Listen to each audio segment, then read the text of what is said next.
In my previous life, I was a sysadmin, and anytime patch or vulnerability management came up, I would cringe. On its own, without the proper strategies, tools, and expertise, security improvement is a very challenging obstacle to overcome, both as a supplier, like an MSP, or as part of a team within an organization. We at Syxsense aim to make those processes simpler by bringing both patching and vulnerability remediation together under a single pane of glass, unifying systems, security, and other IT teams.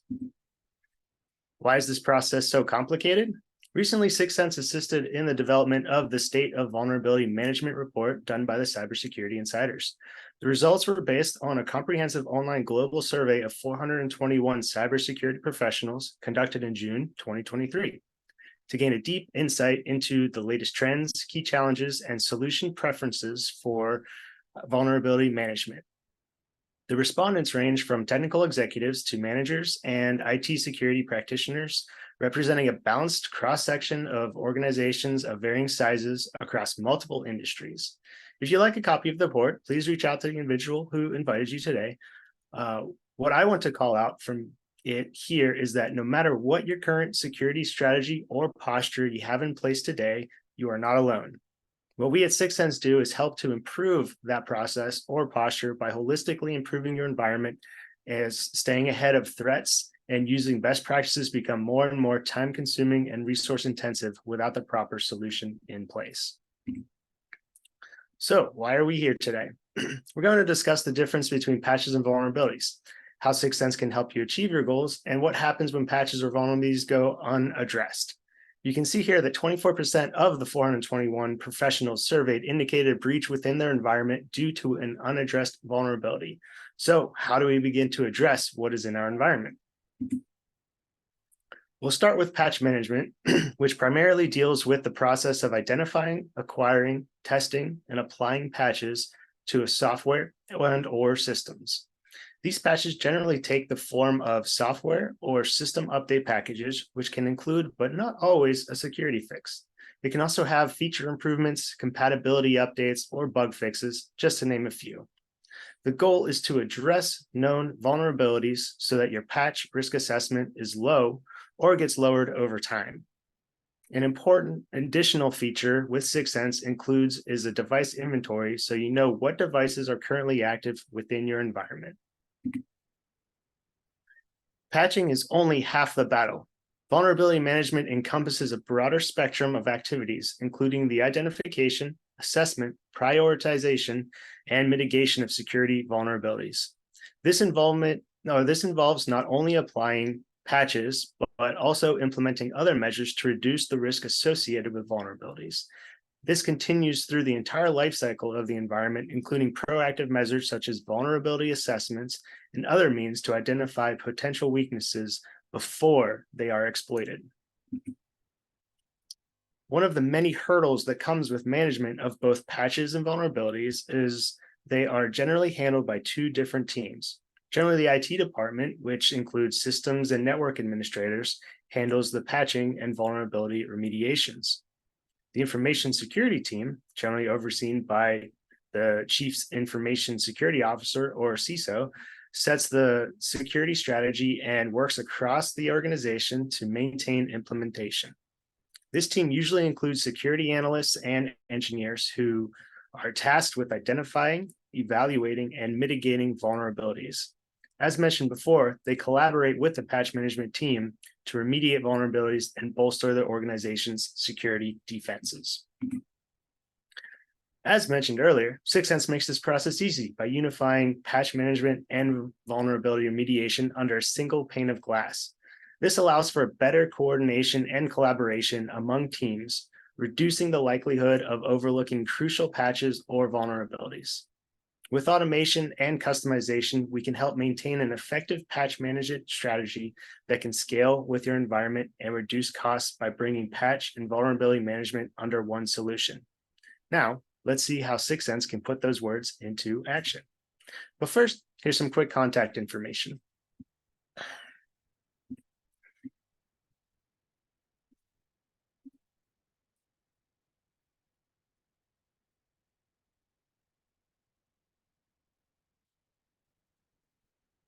So here's our console in real time.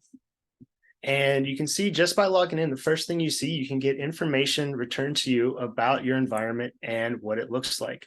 Your dashboard is highly customizable. So depending on what type of project you're looking for or working on, you can switch between them and customize it to return results that you would like to work on. So something that I like to always reference is something like you can add queries to the bottom of your dashboard. So if you're doing specific work to reduce your overall vulnerability count over time, you can have that pop up right at the beginning. And then you can see that count go down, similar to with patches in that same vein. But also one of the biggest cumulative updates that you can do to reduce those types of vulnerabilities or patching within your environment would be like a Windows 10 version breakdown, making sure that the computers are always up to date to the latest feature update, and you can have that idea returned to you right here. And if anybody does happen to fall out of the version that you like to have as your baseline, it'll show up here. And so I always use this one as an example of somebody pulling out a computer that's been in their desk for about 6 months or something along those lines. And you're like, okay, why is this device within my environment? I can then click on it to get more information like the device host name.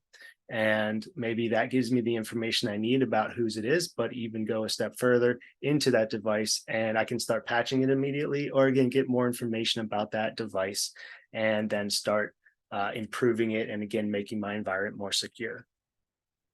The most important part of, I would say, developing a patch management solution would be to set up a good patching strategy. And that comes in line with automation. So I'm going to go down here to Cortex, which is our no script drag and drop workflow builder. And what that means is pretty much what it sounds like. No script, meaning that you don't need to pre-develop a script for it to do work. These actions on the right-hand column here are all available for you to use. And drag and drop is simply the means in which we move those actions into the workflow. So if I want to do an initial inventory scan to get that metadata of that physical device that is within my environment, so I can start doing work to it, like with queries or organize it in other ways, this is that first initial step to get that information. If you already have scripts that you already work with that you really like to use, you can implement those as well. You can see in this action where I can just drag this over, which will allow me to copy or paste the script that I've created, or you can upload it to the software repository and drag and drop that into the workflow as I build it out. But we're going to make this a pretty high level type of provisioning workflow. So the idea would be to get those devices that join the network in your environment to whatever baseline you would like to have them set as. So after we get this inventory scan, we can do a patch scan to get that information in if we don't want to do any work to it, or we can do a patch scan and deploy, which we will obviously do work to that endpoint. So I'm going to drag and drop this deploy into my workflow. And of course, it's going to ask me what type of patches I want to apply to that particular workflow. And so I can do our default queries. We have a list of them here, something like the critical patches. You can also create your own query depending on what you want to work with within this particular workflow. So you can see I have one of last month patches. If you have something like you need to approve or exclude certain patches, you can use our patching group option here. And if you're looking to do a particular patch, maybe like a 0-day or something along those lines, you can specify that under specific patches. But again, as a high level demonstration, I'm just going to use all to push that out with the concept of getting that new device all patched up where it's supposed to be. Now, the next step is after the patches are applied to that device, I want to get a security scan going. I want to understand what types of holes are in that device and what I can do to mitigate them either now or over time. And again, just like you saw with the patch scan, it's asking what type of vulnerabilities it would like to scan for, whether it be a custom query or something specific or a group of specific vulnerabilities that it's looking for. Again, I'm just going to select all. always like to select all because environments are always changing. So just because you did work one day doesn't mean that work would carry over to the next. Maybe somebody accidentally changed something in the settings, or something got misconfigured, or perhaps one of the updates or patches you pushed out actually changed one of those vulnerability mitigations, and so the vulnerability returned. So I always like to have an all in here unless I'm hunting for something specific. But again, since this is high level, it also makes sense to have it as a scan all. So that's actually it. That's a very basic workflow I created. And I could actually push this out and set it as a policy to start working within my environment as needed. But obviously, I don't really want to stop here. I can add extra items and also understand how these things link together. So right in the middle here, you can see that maybe I am up to date and I don't have any patches I need to deploy to it, but it'll get stuck here. So how do I join this to the security scan? All I have to do is click this green bullet to select it, and then select the other green bullet to join it. And that shows that whenever the work is done here for either success or none, it will continue through to the next step of the workflow. If I needed to remove that, if I accidentally clicked it, all I have to do is click that bullet until I select whichever flow I would like to remove, and then I click in the white space, and now it's gone. Easy as that. Now, one of the most common things that happens after you patch a particular system is a reboot is needed. And so how do we deal with that? We have a few different options here. If you like to be heavy-handed, or you're working on a particular device that doesn't have a user tied to it, you can just reboot it now.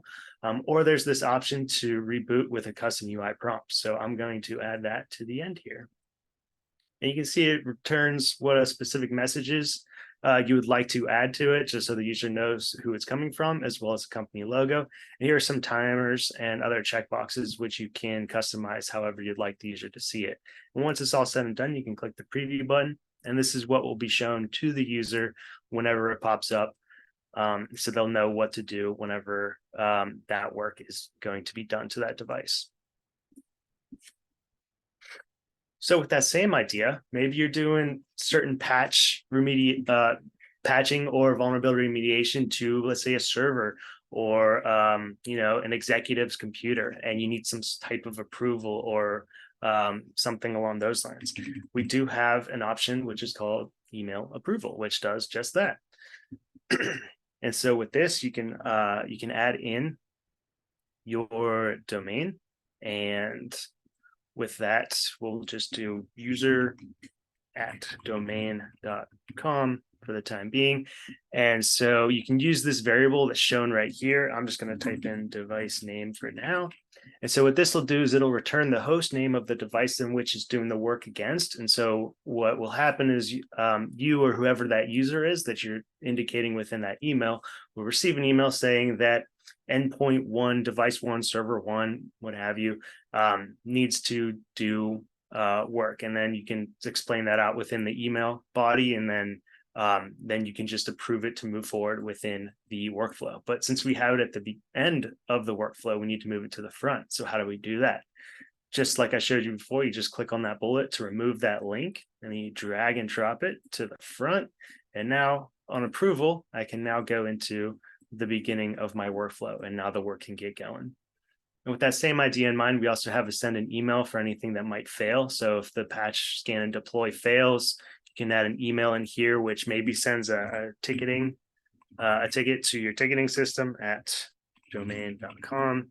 And with that same variable device name, you can create a ticket indicating that it failed failed to deploy updates. And so now, instead of worrying about a bunch of individual machines wondering if they're patching or not, you have this visibility and this workflow built to continuously make sure that your devices are at that baseline that you would like it to be set to. And if any of those problems occurred, now you only have to work on those outliers where perhaps there's some error that's occurring on that device that is preventing it from deploying the patches. And so now you can just work on that one-off one. You don't necessarily have to waste time or spend time with individual machines trying to catch them up whenever they all they need is a button press to move forward or something along those lines. Once you understand these concepts, you can build it out into more complex types of workflows. So something like this provisioning example I have, you set this as a policy. And so what's the problem with, always like to talk about the idea of images. Images are a static set of time. And so during that time, all the patches you have applied to it, all the vulnerability remediations you have to it, remediations applied to it are good for that date. But as time moves on, that stuff gets out of date. And so this is a way that you can continue to have something like the latest software installed on your machine or the latest patches installed on your machine. And so you can build it out that way where it's doing your inventory scan, like we start with, and then some service checks. I have a firewall check here just as an easy example. And then some software installers and some checks like that. And then one of the manual processes that was part of a vulnerability remediation that we were doing was we were manually enabling BitLocker, and with human error part of that, not all the devices got caught all the time, and so it was always a negative experience whenever I would find one where it didn't happen and it wasn't. And it was like out in the world outside of my building. So this is an easy way to get visibility, because not only with the inventory scan, which inventories those devices in which you can query which ones have BitLocker and which ones don't, now I can just enforce it and know that it's actually going out there. I have something proving to me that something like that is getting enabled. And then after that's done, you can do some extra cleanup at the end here and move it forward. Additionally, you can do something like automated patch deployment. So we do work for the three major operating systems. We're primarily a Windows based, but we do also do patching for Linux and Mac. And so you can create a workflow that looks like this, where essentially you've built one workflow to do work against many different devices. And so again, with that patching idea in mind and getting that to a state where you can kind of set it and forget it, or at least just be mindful of it and making sure that it's working as appropriately as it needs to be, you can create something like this to kind of work through and not only set the patches, but also do some cleanup and some checks to make sure, something like your disk threshold is where it's supposed to be, which is important with, servers or perhaps some development computers or something along those lines. So that's a great strategy for patch remediation, patching within the environment setting. You can set that against maintenance windows, however you'd like to schedule that out. But pretty much we're wondering, what are these types of patches? What are these vulnerabilities we're looking for? So I'm going to jump up here to vulnerabilities. And within vulnerabilities, we have our patch and vulnerability library. For our patches, you can see we only show 1,357 in there. There's a large number of superseding patches, but what we want to do is get you to the most secure that you can be today, the quickest way possible. And so we're not necessarily going to worry about the older types of updates or cumulative updates that you don't have. We're going to get you to the most recent point as quickly as possible so that you are secure for today's types of threats that are out there. You can also see that we have some third-party patching in here as well. I have a query that shows we cover 105 of those third-party applications. And so, excuse me, there's many more than 105 out there, but we do cover most of the basic ones. And within Cortex, we also have a software store, which also uses, we're also able to utilize it to get a bunch of the latest updates out there as well. So there's a few different ways we can get third parties up to date. Those are just the really simplified ways of describing and showing how we can do it. So we've talked about patches a lot so far. So let's get into security and what we have here. So this number count, you can see we scanned for 3,310 total vulnerabilities. Some of the obvious ones that we search for that companies like to try to achieve in terms of their posture would be the CIS benchmarks. And in reaching CI's level 1 or level 2. And here is a great way to check and help your environment get to where you want to be in regards to those levels. However, you can see over here that the severity isn't really too critical. So you might be wondering how we rank certain severities within our environment. So I'll go down here to Windows configuration, and you can see we have a number of different types of ratings. As you can see here, some of them are NA, where some of them are also high or low. This is obviously the CVSS severity, which has their own way of grading. And then we also have Syxsense's severity, that if this particular vulnerability is found within your environment, what we rank it as, so that if it is found, maybe you should resolve it, because it actually is a pretty impactful type of vulnerability if it is discovered. So how do we go about remediating with Syxsense? A couple months ago, we had 0-day 36884 come out. And Syxsense was unique in that we provided this remediation to all of our customers so that they were able to remediate it within their environment. If you were, let's say you were stopped in the hall by an executive asking about, hey, I saw in the news today that a 0-day came out. Do you know what we're doing for it? Or if we're affected? Here's a really quick and easy way to find out those answers. And you probably would have already checked it whenever you came in, or you would know just give me a second, I'll go and check it out. Here you can see just how threatening this particular vulnerability is to your environment. You can see severity and the CVSS score, and that is active, weaponized, and we're all public aware with a countermeasure available. So that means we're aware of this action, but we can also take steps to protect our environment.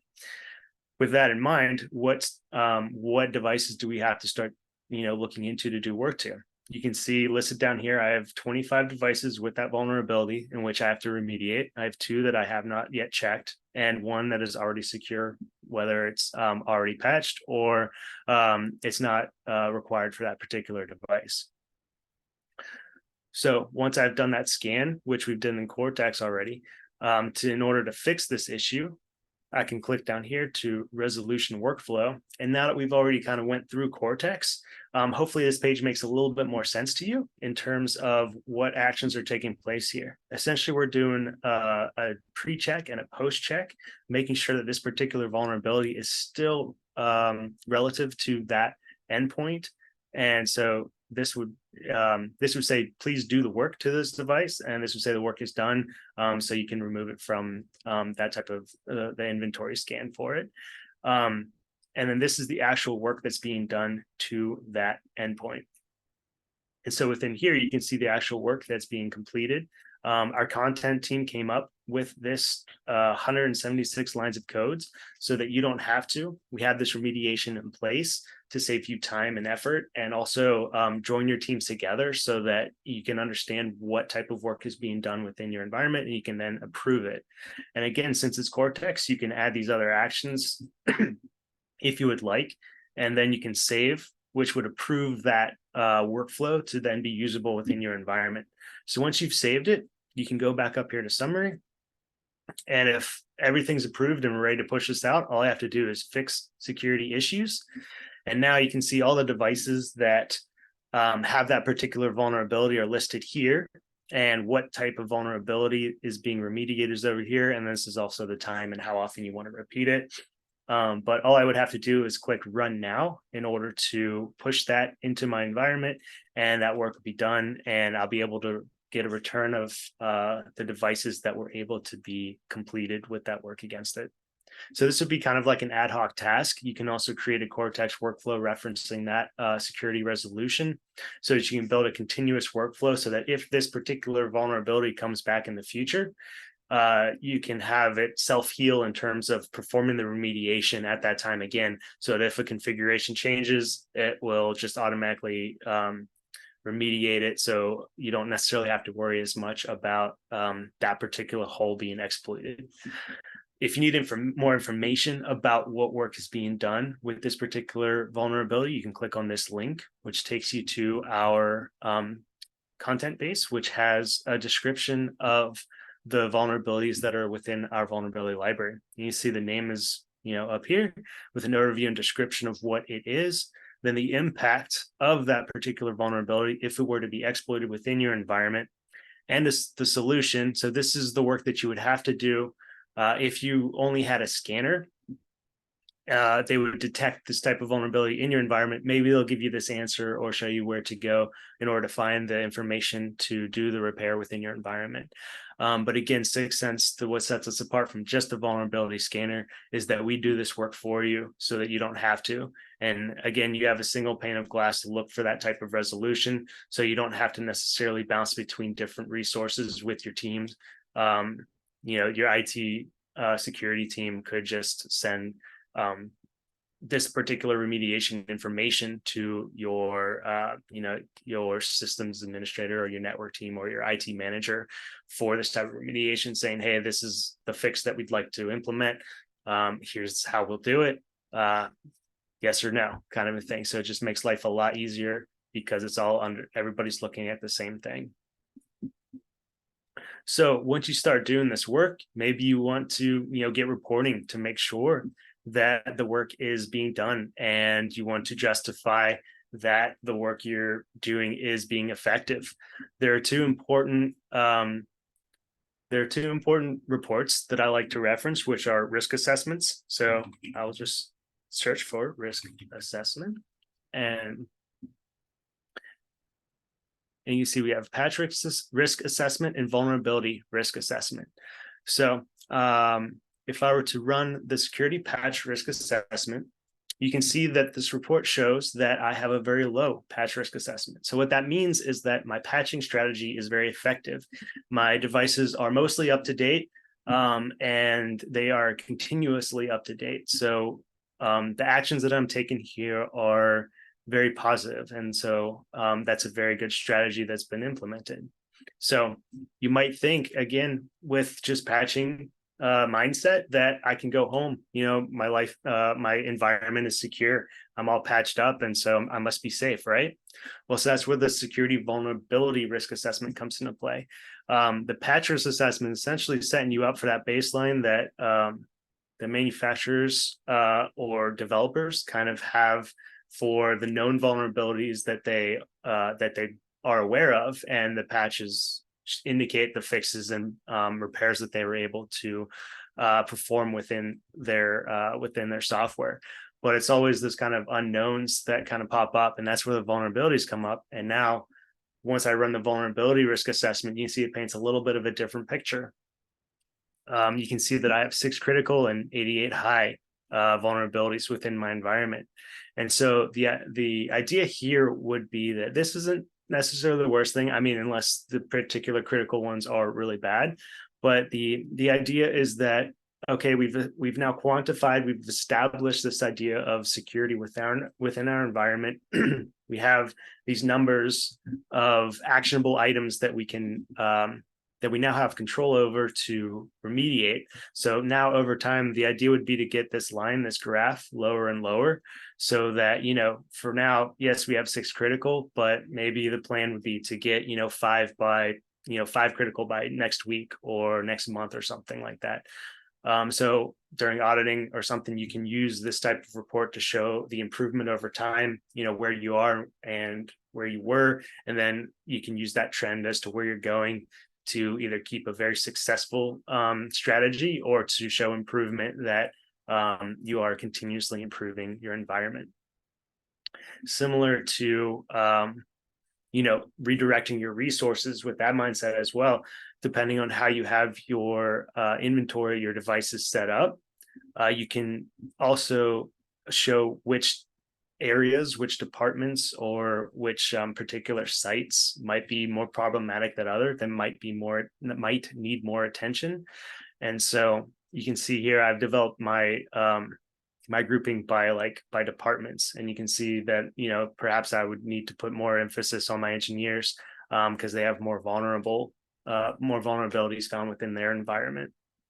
And if you're looking for, the top 10 detected vulnerabilities, we also have this here. So now you can create a strategy to start mitigating those types of, high numbers within your environment. And then there are some other ones that I like to reference as well. So if you're looking to hunt for particular patches by device, so something that you can share with executives as well, as you can look at all the devices within your environment, and then you can also look at the patches that are applied to them. And so for you, the systems administrator is probably implementing this, or the analyst that's looking at the types of patches that are being that need to be applied to the endpoints. This is very informational, but we also have an executive option where it just shows that first page, which shows a number count. So, the executive doesn't have to necessarily worry about those types of patches, just they're interested in the numbers. You can show that number going down over time as well. So the last thing I'll go into is our devices. And so we're multi-tenant by nature. So depending on how you'd like to set up your network, or your devices within the console, it's very easily and it's very easy, and there's a few different ways we can streamline this. If you have different VLANs, so different subnets within your environment, you can organize each site by a specific subnet. But if you have multiple customers, we have a way to provide a script that will automatically, whenever that device is joined to our environment, it will automatically place it into the device group in which you would like to have it in. And so these are the different sites that I've set up to show that I can put devices and do work to a bunch of individual customers or departments at a specific time. But then we also can query specific devices to do work to those as well. But then we can also group them together. But if you already have it set up in Active Directory, we can sync with Active Directory as well, which is shown here. And then you don't have to do all that extra work. You can just reference your domain and build out it either the same as what's in Active Directory, or you can just utilize the work that's being done within that option.